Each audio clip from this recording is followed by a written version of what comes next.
AP CM Chandrababu మాట్లాడుతున్నారు, live లో చూద్దాం. అవి కూడా తీసుకొచ్చి రాయలసీమలో అన్ని రిజర్వాయర్లు ఫుల్ చేయాలని ఇప్పుడే మల్లికార్జున స్వామిని కోరుకున్నా. నేను ఎప్పుడూ మీకు ఒక మాట చెప్పాను, చాలాసార్లు ప్రజెంటేషన్ చేసినప్పుడు కూడా, నదుల అనుసంధానం చేసి గోదావరి, పెన్నా, గోదావరి, వంశధార అంటే అల్టిమేట్ గా వంశధార దగ్గర నుంచి పెన్నా నది వరకు కలపాలని. ఇది 5 ఏళ్లలో పోలవరం నాశనం చేస్తే, డయాఫామ్ వాల్ కొట్టుకోబేడి చేస్తే, 460 కోట్ల రూపాయలతో కట్టిన డయాఫామ్ వాల్ 990 కోట్లతో పేర్లకు కడుతున్నాం. దానిపైన పెద్ద చర్చ కూడా జరుగుతా ఉంది. సైమల్టేనియస్ గా ఈసీఆర్ఎఫ్ డ్యామ్ కూడా కట్టొచ్చునా, ఇదైనా కట్టాలంటే 3 ఏళ్లు అవుతుంది, సైమల్టేనియస్ కడితే 2 ఏళ్లు అవుతుంది. We're discussing CWC and also foreign experts. అదైతే అక్కడి నుంచి స్టార్ట్ చేస్తాం. ఇలాంటి స్టార్ట్ చేసి మళ్లీ రాయలసీమకు నీళ్లు తేగలిగితే, గోదావరి నీళ్లు రాగలిగితే, that is a big game changer.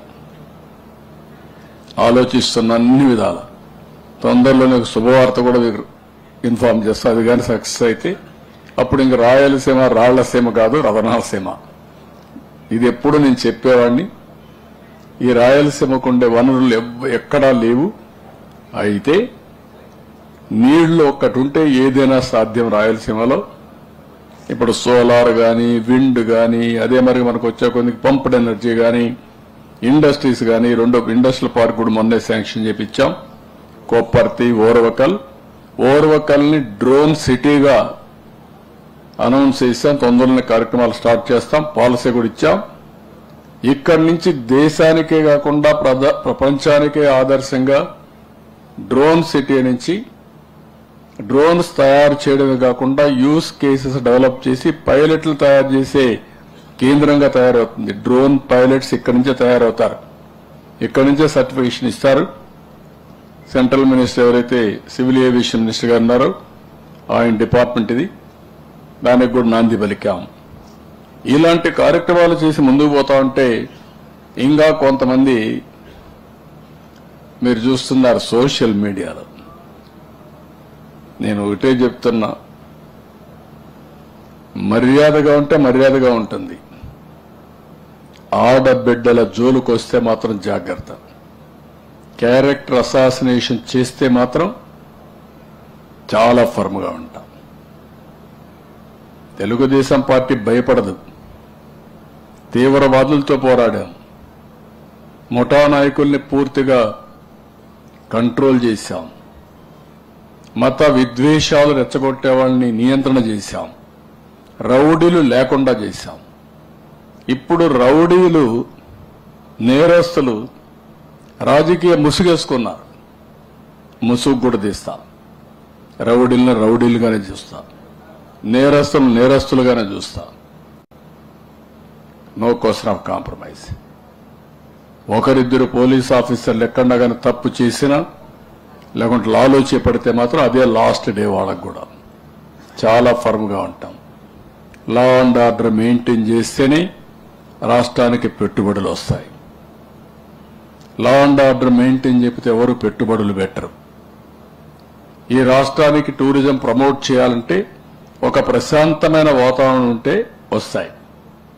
Tourism promote అయితే, అభివృద్ధి జరిగితే, ఇండస్ట్రీ వస్తే ఉద్యోగాలు వస్తాయి.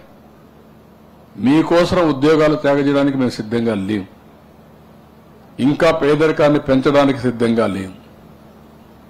ఈ విషయం కూడా వీళ్ళు గుర్తుపెట్టుకోవాల్సిన అవసరం ఉంది. మీకు మీ కుటుంబ సభ్యులపైన కూడా గౌరవం లేకపోవచ్చు, కానీ మాకు గౌరవం ఉంది. మీ తల్లైనా చెల్లైనా మీకు గౌరవం లేకపోవచ్చు. నేను ఒకటే చెప్తాను, ఏ ఆడబిడ్డ అయినా సరే, ఇంక్లూడింగ్ వైఎస్ఆర్ కాంగ్రెస్ నాయకుల యొక్క భార్యలకు, కూతుర్ల పైన పెట్టినా వదిలిపెట్టను. I'm very clear. సభ్యత, సంస్కారాన్ని వదిలిపెట్టద్దండి. మనుషులు మనుషులుగా ఉండండి, మృగాలుగా తయారు కావద్దండి. మృగాలుగా ఉంటే మృగాలను ఏ విధంగా ట్రీట్ చేయాలో అదే విధంగా ట్రీట్ చేస్తాం. మనుషులుగా ఉంటే మనుషులుగా ట్రీట్ చేస్తాం. ఇది ప్రజాస్వామ్యం, రాళ్ల యుగం కాదు, రాతి యుగం కాదు. ఆ విషయం వీళ్ళందరూ గుర్తుపెట్టుకోవాల్సిన అవసరం ఉంది. ఏదో వీళ్ళకి తెలివైనట్టు ఇన్ఫర్మేషన్ టెక్నాలజీ ప్రమోట్ చేసింది నేను. నా దగ్గర మీ కథలేంటి నాకు అర్థం కాలేదు. మీకోసం ప్రమోట్ చేయాల ఇన్ఫర్మేషన్ టెక్నాలజీని. సోషల్ మీడియా వచ్చింది తర్వాత. అలాంటి దాంట్లో మీ ఇష్ట ప్రకారం పెట్టి తప్పుడు అడ్రస్లు పెట్టి చేయడం తప్పిది. చాలా ఫర్మ్గా ఉంటాం. ఎవరైనా అలాంటి ధోరణిలో ఉంటే బీ కేర్ఫుల్, మానుకోండి. ఒట్టొట్టి అడుపులు అరిస్తే కుదరదు. నేను I'm very clear on that. పేదరికలు అడగడం ఏదో జరిగిపోతుంది అంటే మీ ఇష్ట ప్రకారం తిరిగితే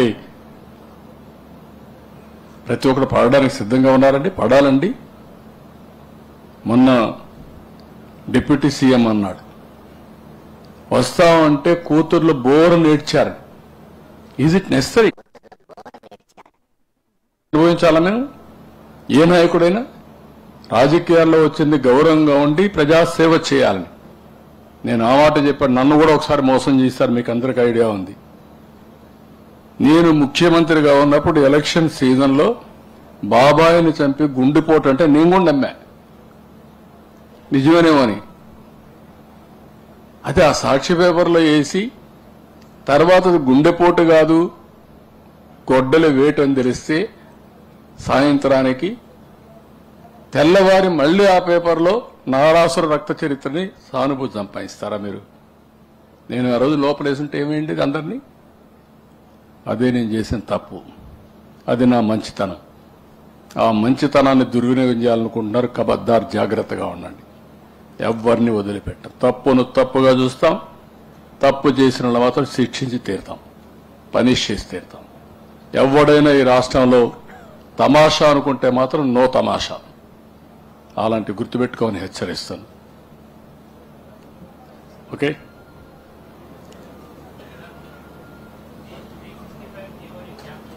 ఏది ప్రీవియస్ గవర్నమెంట్ 365 జీవో ఒకటి ఇష్యూ చేసి ఎక్కడికక్కడ ప్రాజెక్టులు నిలిపివేసింది. అన్ని ప్రాజెక్టులు చేస్తున్నా. ఇప్పుడు అన్ని కూడా చెప్తున్నా మీకు. ప్రాధాన్యత క్రమంలో ప్రాజెక్టులు అనేది తీసుకుంటున్నాం.